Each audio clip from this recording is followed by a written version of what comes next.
ఈరోజు phone tapping విచారణకు మాకు సమన్స్ వస్తే ఈరోజు కమాండ్ కంట్రోల్ సెంటర్‌కి వెళ్ళడం జరిగింది. అక్కడ వెళ్ళిన తర్వాత నిజంగా ఈరోజు రాజకీయంలో ఉన్నాను, ఒక ఎమ్మెల్యేగా ఉన్నాను. ఈరోజు నిజంగా బాధపడ్డాను. మనకు స్వాతంత్రం వచ్చిన తర్వాత కూడా అంటే మనకి ఫ్రీడమ్ ఆఫ్ స్పీచ్ గాని, మన స్వేచ్ఛ గాని ఈరోజు ఏది లేకుండా గత ప్రభుత్వంలో తెలంగాణ వచ్చిన తర్వాత బీఆర్ఎస్ ప్రభుత్వం ఎంతవరకి చేయిస్తారనేది నిజంగా బాధాకరం. ఈరోజు చూసిన తర్వాత చూస్తే అక్కడ ఫోన్ నంబర్‌లు మా అమ్మ నంబరు, నా భార్య నంబర్ కూడా ఉంది. నేను తెలంగాణ ప్రజలని ఒకటే అడుగుతున్నాను. మహిళలను అడుగుతున్నాను.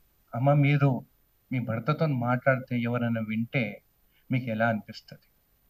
ఒక తల్లిగా మీరు కొడుకుతోని మాట్లాడుతుంటే మీ ఫోన్ ట్యాప్ చేసి వింటుంటే మీకెలా అనిపిస్తది?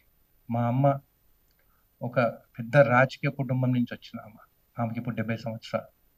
నేనిక్కడున్నా గానీ, అక్కడ కాన్స్టిట్యుయెన్సీలో ఏది ప్రాబ్లమ్ ఉన్నా గానీ, ఎంత రాత్రైనా గానీ, ఏదున్నా గానీ గ్రామాలకు వెళ్తది, మాట్లాడతది, వస్తది.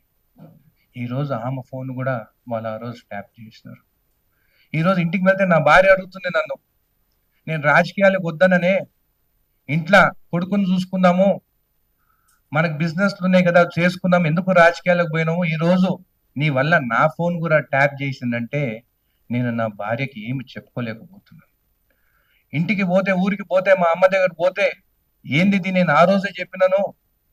మా చిన్నాయన నల్లపరెడ్డి శ్రీనివాసరెడ్డి రాజకీయంలో ఉండే, మా పెద్దనాయన రాజకీయంలో ఉండే, మా నాయన రాజకీయంలో ఉండే, వద్దు.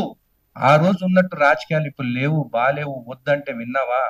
ఆఖరికి ఫోన్లు కూడా ట్యాపింగ్ చేస్తుందంటే ఏందిది అని చెప్పి అడిగితే నేను ఏమి చెప్పలేకపోయినా. ఈరోజు ఒక్కటే అడుగుతున్నాను, మళ్ళీ బీఆర్ఎస్ వాళ్ళు మేము మళ్ళీ వస్తామంటే దేనికి?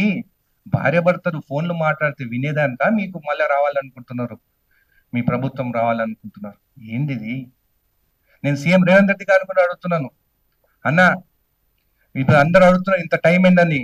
ఒక్కొక్క కాన్స్టిట్యున్సీలా మా కార్యకర్తని 200 నుంచి 300 మందికి ట్యాపింగ్ చేస్తారు. ఒక్కొక్కరిని విచారణ చేయాలంటే టైం పడుతుంది. కానీ ఖచ్చితంగా మీ పైన మాకు నమ్మకం ఉంది. తెలంగాణ ప్రజలకు రేవంత్ రెడ్డి గారి పైన నమ్మకం ఉన్నది. ఖచ్చితంగా దీనిపైన యాక్షన్ తీసుకుంటారు. విచారణ జరుగుతుంది. ఇప్పుడు విచారణ జరుగుతుంది కాబట్టి లోపల ఏం మాట్లాడినామో మేము చెప్పలేము. ఎందుకంటే ఇన్వెస్టిగేషన్ ఇంకా కంప్లీట్ కాలేదు. నా ఒక్క కాన్స్టిట్యున్సీ చూస్తే దాదాపు 200, 300 నంబర్లు ఉన్నాయి. దాదాపు ఒక 100 మందిని పిలిచి విచారణ జరిపినారు. ఆఖరికి నా డ్రైవర్ది ఫోన్ నంబర్, నా డ్రైవర్ వాళ్ళ భార్యది కూడా అంట. ఇంక ఇది ఎక్కడ ఇది? సరే మేము కాంగ్రెస్, మేము అపోజిషన్, వారికి అపోజిషన్ కాబట్టి మీరు అనొచ్చు, మీరు అపోజిషన్ కాబట్టి ఏదో బురద జరుగుతుంది. మళ్ళీ కవిత ఏం మాట్లాడింది? కేసీఆర్ గారు కూతురు ఏం మాట్లాడింది? కేటీఆర్ గారు చెల్లెని ఏం మాట్లాడింది? ఆమెనే చెప్పింది కదా. ఆమె భర్త ఫోన్ కూడా రికార్డ్ చేసిందని వాళ్ళ ఇంటి మనిషే చెప్పింది కదా. ఇంటి మనిషికే తెలుసు కదా ఇంట్లో ఏం జరుగుతుంది అని చెప్పేసి. సో నేను ఒక్కటే అంటున్నాను తెలంగాణ ప్రజలకు అందరికీ, మహిళలకు అందరికీ, అమ్మ ఈ బీఆర్ఎస్ వాళ్ళు మహిళలకి స్వేచ్ఛ లేకుండా మహిళల ఫోన్లు కూడా ట్యాపింగ్ చేస్తుందంటే ఎంత దుర్మార్గులు వీళ్ళని చెప్పి కూడా మీకు తెలియజేస్తాను. ఖచ్చితంగా రేవంత్ రెడ్డి గారి ప్రభుత్వము, కాంగ్రెస్ ప్రభుత్వము ఖచ్చితంగా దీనిపైన న్యాయంగా వాళ్ళపైన చర్యలు తీసుకుంటారని నమ్మకంతో మాట్లాడుతున్నాను. ధన్యవాదాలు. Subscribe us and press the bell icon for more interesting updates.